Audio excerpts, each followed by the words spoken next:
I speak to you today with feelings of profound sorrow. King Charles had faced public storms, family fractures, and years of scrutiny, but nothing prepared him for the words waiting inside a sealed Balmoral file.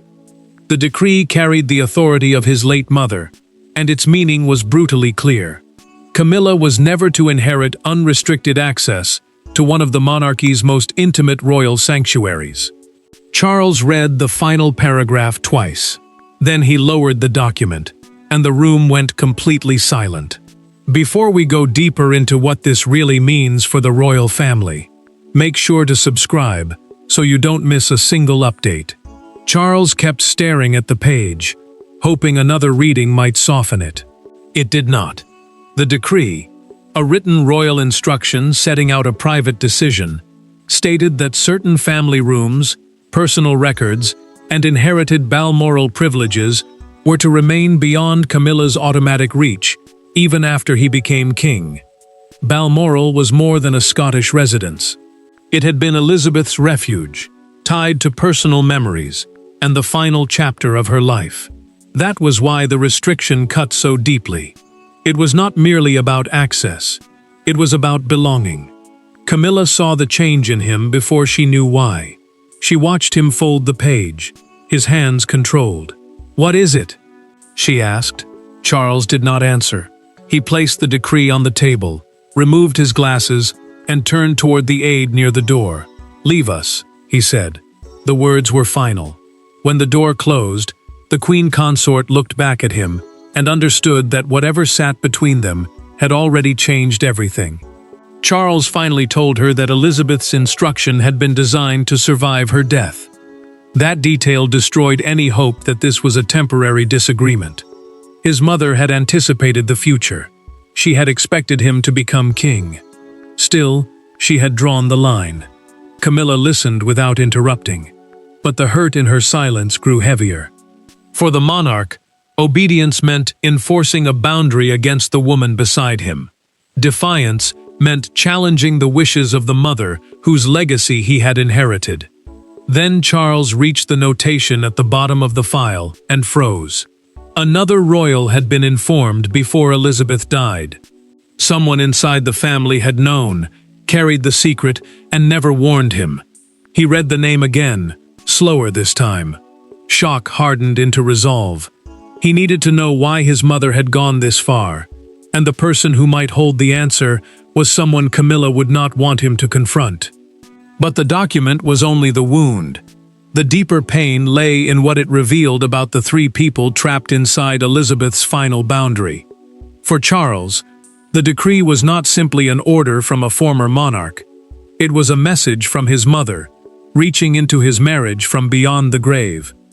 For Camilla, it was something even harsher, a permanent reminder that acceptance had limits, and between them stood the memory of Elizabeth, whose silence during life now seemed more powerful than any confrontation she could have staged in person. Camilla stayed opposite him, waiting for an answer he seemed unable to give. The king could command ceremonies, approve appointments, and carry the authority of the crown, but none of that made this moment easier. The crown meant the constitutional role and powers attached to the sovereign, yet Elizabeth's private instruction reached beyond public office into family territory. Balmoral mattered because it was not simply another royal residence. It represented years of private tradition, family memory, and a sense of belonging that could never be created by title alone. Camilla finally asked the question that had been hanging between them. Did she really believe I should never belong there? Charles looked down at the folded paper instead of answering. That silence cut deeper than any explanation. The queen consort had spent years moving from outsider to accepted wife of the monarch, but the decree now suggested that one final threshold had remained closed. For her, this was not about rooms or records.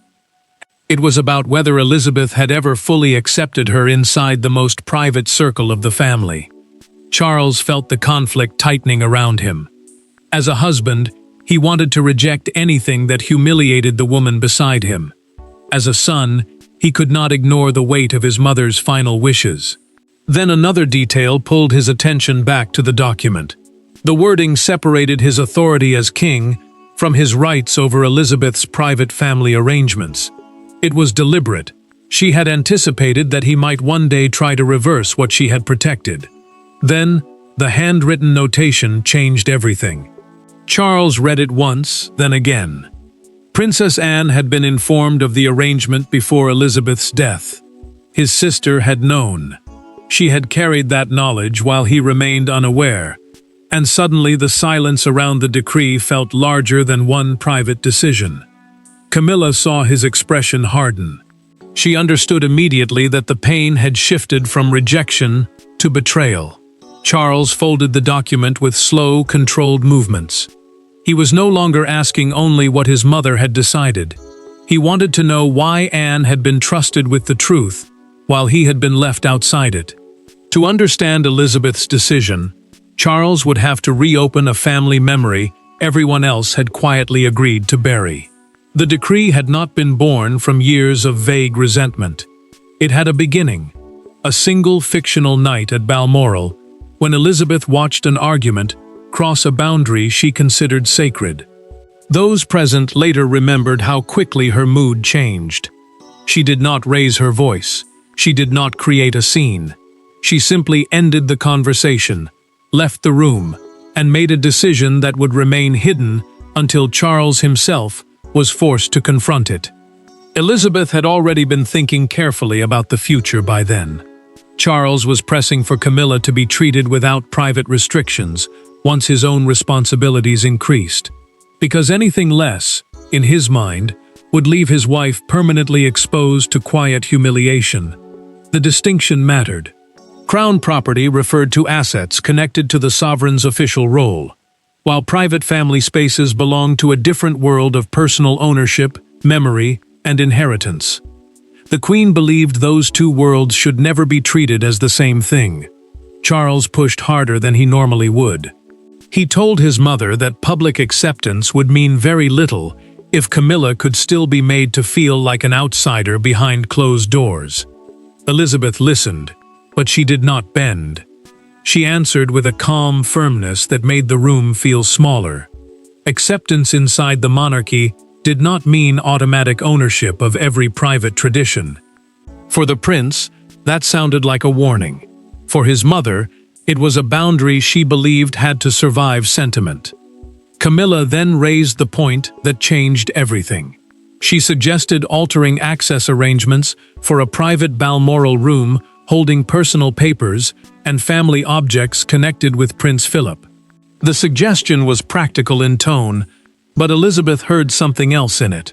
She closed the discussion almost immediately. The room contained memories tied to her husband, not simply royal material waiting to be reorganized. That distinction turned a difficult conversation into a point of no return. Elizabeth later summoned Anne alone. No wider family meeting followed. No public record was created. Instead, the Queen spoke through a private documented instruction prepared that same evening, setting out that certain rooms, records, and inherited privileges were not to pass automatically through Charles's marriage. Anne understood the weight of what she was being asked to protect. She watched her mother close the folder, push it across the table, and say, "Some things belong to the family before they belong to the crown."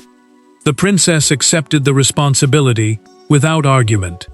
She knew that one day her silence might be mistaken for betrayal. Elizabeth had made her choice. Anne had agreed to guard it, and Charles had never been told. Years later, that promise would bring brother and sister face to face, and neither would leave the room untouched. Charles did not summon a committee. He did not ask officials to interpret the document. He went directly to Anne. Behind closed doors, the king confronted the one person who had known enough to warn him, and had chosen silence. What followed was not a constitutional debate. It was a brother demanding an explanation from his sister about their dead mother, his marriage, and a secret that had suddenly become impossible to ignore. Charles entered with the decree already folded in his hand. No aides waited nearby. No lawyers stood ready to soften the language. Anne faced him alone, because this was no longer about procedure. A courtier was simply a senior royal household official, but none had been invited into the room. The king wanted a family answer, not an institutional one, and his sister understood that before he spoke. Charles placed the document down between them. "You knew?" he asked. Anne looked at him without moving. Yes. The answer landed harder than anger. He rose sharply from his chair, turned away, and fought to control his voice. She remained seated. To him, her silence had denied him the chance to speak to Elizabeth while she was still alive. He could not challenge his mother now. He could only live with what she had left behind. Anne refused to apologize. She told him Elizabeth had never described the instruction as an attack on Camilla or an attempt to weaken her public role. It was a private, protective decision. The Queen had believed certain family memories should remain separate from rank, marriage, and succession. More painfully, Anne admitted that their mother feared Charles would push her to change the boundary if he learned of it too soon. Charles stared at her. That possibility wounded him almost as much as the decree itself. "She thought I would pressure her?" he asked.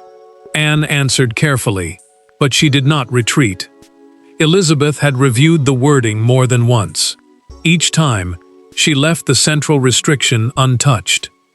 That meant the decision had survived reflection, doubt, and time.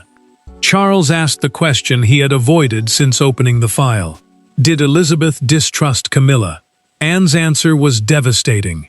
It was not only about trust. Their mother believed some memories could never become transferable symbols of position. A title could pass. Authority could pass.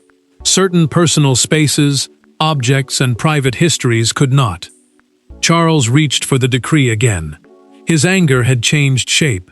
He no longer wanted only an explanation. He wanted to know whether the instruction could actually stop him. Charles had heard his sister's defense, but now the king wanted to know whether a dead queen could still tell a reigning monarch no. A crown can command governments, ceremonies, households, and tradition, but even kings inherit boundaries they did not create. Charles now searched for the one thing that could free him from his mother's instruction: authority. Yet the deeper officials examined Elizabeth's arrangement, the more uncomfortable the answer became. She had designed the restriction not as a public command from monarch to monarch, but as a private inheritance mechanism protected by ownership, trusteeship, and family consent. Charles listened as the explanation narrowed his options. The arrangement had been built through private estate controls, meaning rules attached to personally held property and family inheritance, rather than the public powers of the crown. That distinction mattered, because the king could influence royal policy, ceremonies, and household decisions, yet still face limits around private assets that had been deliberately protected. Elizabeth had not tried to command a future sovereign. She had protected what she considered personally hers. Charles felt the frustration rise. His title could settle arguments across the institution, but it could not simply erase this one without consequence. William watched his father absorb that truth and understood the deeper wound. The prince could see that Charles was not grieving only for Camilla. He was grieving because his mother had expected resistance from him and had prepared for it before he ever knew there was a battle to fight. The advisors made the position even harder. Reversing the arrangement would mean challenging structures Elizabeth had reviewed and preserved deliberately. That would not look like a technical adjustment. It would look like the king had dismantled his mother's final wishes to protect his wife. For Charles, that possibility carried a brutal contrast. Defend Camilla and risk appearing to reject Elizabeth, or honor his mother and force his wife to live with a boundary she never chose. William then noticed another clause. Elizabeth had included a safeguard requiring consultation with another senior family member before sensitive Balmoral privileges could be altered. The safeguard, a protection written into an arrangement to prevent one person from changing it alone, made the intention unmistakable. The Queen had expected pressure after her death, and had designed resistance into the structure itself. Charles picked up a pen. For a moment, it seemed he might sign an instruction challenging everything.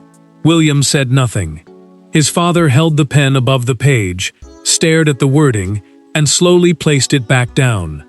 The decision had reached him at last. The king could postpone it no longer, because Camilla was about to learn exactly what Elizabeth's decree would cost her. Camilla had survived scandal, rejection, hostility, and decades of judgment. But this was different. This rejection had been written privately, preserved deliberately, and left behind by the woman whose acceptance mattered more than almost anyone else's. When Charles finally explained what the decree meant in practical terms, Camilla did not explode. Her reaction was quieter, and that made the moment far more painful. Charles chose his words carefully. Camilla could still accompany him to Balmoral, still enter the estate as his wife, and still share normal family occasions there. But certain private rooms, confidential records, and inherited privileges would remain outside her automatic access. Those privileges meant rights attached to private family ownership rather than public royal rank, and that distinction made the restriction almost crueler. She was not being banished. She was being told that some parts of Elizabeth's world had never been intended to become hers. Camilla listened until he finished. Then she asked the question he had feared. "Do you agree with her?" Charles answered quickly at first. No. But when he tried to explain further, his certainty weakened. He could reject the pain behind the decision without knowing whether he had the right to destroy the boundary itself. The king admitted that overturning it would mean dismantling something his mother had deliberately protected. Camilla heard the hesitation more clearly than the denial. To her, that pause was already a choice. She told him that obedience could hurt just as deeply as agreement, especially when the result was the same. Charles tried to answer, but she stopped him. Years of public acceptance suddenly felt fragile beside one private instruction that had survived Elizabeth's death. Then Charles told her about Anne. Camilla went still. The knowledge that the princess had been trusted with the arrangement before Elizabeth died changed the meaning of the silence. This had not been one forgotten instruction buried in paperwork. It had been known, guarded, and carried forward. For a moment, anger seemed inevitable. Instead, Camilla surprised him. She told Charles not to fight his mother's memory on her behalf. She would not allow him to tear apart Elizabeth's final arrangements simply to prove loyalty to her.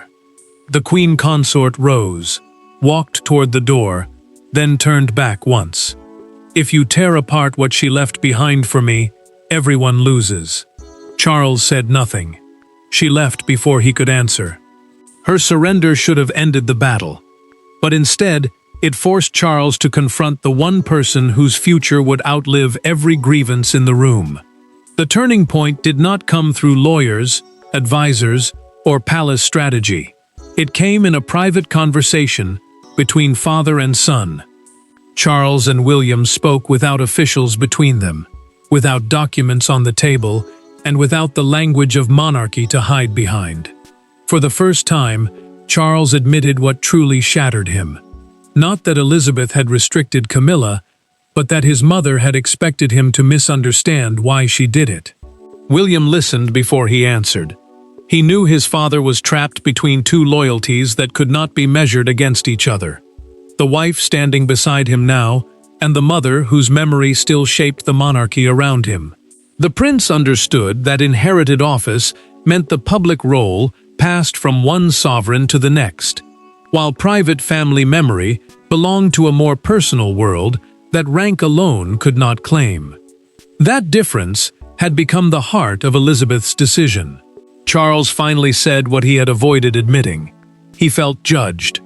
The decree seemed to tell him that his mother had feared his love for Camilla might overwhelm his duty to protect certain boundaries. That thought hurt more than the restriction itself. The king had spent years trying to reconcile private loyalty with public responsibility. Yet now he was confronting evidence that Elizabeth believed the conflict might survive even after her death. William chose his words carefully. "You don't have to choose between them." Charles looked at him for several seconds. The future king did not tell his father that the decree was painless or fair. He told him something harder. Accepting it did not mean agreeing with every emotion behind it. It meant accepting that Elizabeth had the right to decide what happened to what she considered personally hers. Charles lowered his eyes. "Perhaps I already did, by refusing to understand." That admission changed the room. The monarch finally saw the distinction that anger had hidden from him. Elizabeth had never tried to strip Camilla of public rank or reduce her place beside him. The Queen's institutional position, her official standing within the monarchy, remained untouched. What had been protected was private legacy, family rooms, personal records, memories, and inherited privileges that Elizabeth believed should never become automatic rewards of title. Charles made his decision there. He would not overturn the arrangement. He would explain that choice personally to Anne, and then to Camilla, without hiding behind advisors or procedure. William understood what that meant. His father was no longer trying to defeat the decree. He was choosing to live with it. But private acceptance could not remain private forever. Charles had finally made peace with the decree inside the family. But outside Balmoral, the story was about to acquire a life of its own. Once the Balmoral restriction became public, the private distinction Elizabeth had fought to preserve disappeared beneath a storm of headlines. Some saw a final act of royal protection. Others saw an unmistakable judgment on Camilla. But one image came to define the moment: Charles arriving at Balmoral beside his wife, both composed, both carrying the knowledge that parts of the estate around them remained separated by a boundary drawn years earlier. Charles had already accepted the decree in private, but public exposure changed the pain. The king now watched a deeply personal family decision become national argument. Palace officials resisted attempts to turn it into a constitutional crisis, meaning a dispute about the legal powers or structure of the monarchy. They stressed that Camilla's public position remained untouched, while Elizabeth's restrictions concerned private inheritance and family arrangements. Yet that explanation did little to quiet the emotion surrounding the story. Camilla understood the danger immediately. She refused to demand a public defense, and told Charles that anger would only make the wound deeper. The Queen Consort knew that every forceful response could be read as proof that Elizabeth had been right to protect the boundary. For him, restraint was harder. He had finally made peace with his mother's intention, only to see strangers reduce it to humiliation, rejection, and betrayal. Then one fictional newspaper front page captured the entire storm. Elizabeth's last Balmoral line appeared above an image of Charles and Camilla arriving in Scotland. The headline spread quickly, because it turned a complicated private distinction into something brutally simple. There was a line, Elizabeth had drawn it, and Camilla remained on the other side of part of it. A national broadcaster shifted the debate soon afterward. Rather than describing the story as Camilla banned from Balmoral, the report framed it as a clash between royal rank and private family inheritance. That distinction mattered. It reminded viewers that becoming Queen Consort did not automatically transfer ownership of every memory, room, record, or personal tradition connected to the previous monarch. The argument changed almost at once. Charles felt the weight of that change when he reached the Balmoral gates. He stepped from the car first, then stopped. Instead of walking ahead, he waited. Camilla joined him. The king did not make a speech. He did not challenge the decree. He simply entered beside his wife, accepting both her place at his side and the boundary that would remain beyond them. The world had chosen its headlines, but Charles still had one final decision to make, and it would determine what Elizabeth's decree ultimately meant. In the end, Charles did not destroy the decree. He did not challenge Anne, rewrite the Balmoral arrangements, or ask Camilla to fight for privileges Elizabeth had deliberately withheld. Instead, the king made a choice more difficult than victory. He accepted the boundary. What had first felt like his mother's final rejection slowly became something else. A lesson about the difference between love, entitlement, inheritance, and the parts of family history even a monarch cannot command. Charles made the decision formal. Elizabeth's Balmoral restrictions would remain intact, ending the family dispute before it could become a deeper fracture. The arrangement governed her private legacy, the personal rooms, records, possessions, and family rights she had chosen to protect, not Camilla's public position beside him. That distinction mattered, because the queen consort would remain his wife, his partner, and a senior royal figure. One closed part of Balmoral would not erase everything else she had become. Charles told Camilla that accepting the decree did not make the pain disappear.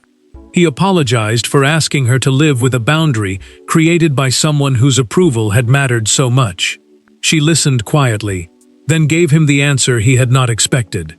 Camilla told him she would rather live with one closed door than become the reason he tore apart his mother's final arrangements. The king understood then that her restraint was not surrender. It was a choice to protect him from a battle that could never truly be won. Charles met Anne once more. This time, there was no accusation in his voice. He admitted that Elizabeth had understood the danger more clearly than he had. Once private memory became confused with royal entitlement, nothing remained truly personal. Anne heard the change immediately. She had spent years protecting their mother's instruction, and now her brother finally understood what she had been guarding. Anne placed the original decree in Charles's hands. He read it again, but the anger was gone. Then he closed the folder, placed it carefully inside its case, and looked at his sister. Mother's wishes stand. Later, Charles took Camilla's hand without explanation. No argument remained. And so the decree that first shattered Charles ultimately did not divide his reign. It taught him where kingship had to stop, where family memory began, and why Elizabeth's final boundary could be painful without being destroyed. The matter was settled, the marriage endured, the decree remained, and Balmoral kept the line its late queen had chosen to protect. Thanks for watching. Please don't forget to like and subscribe, and we will see you in next one.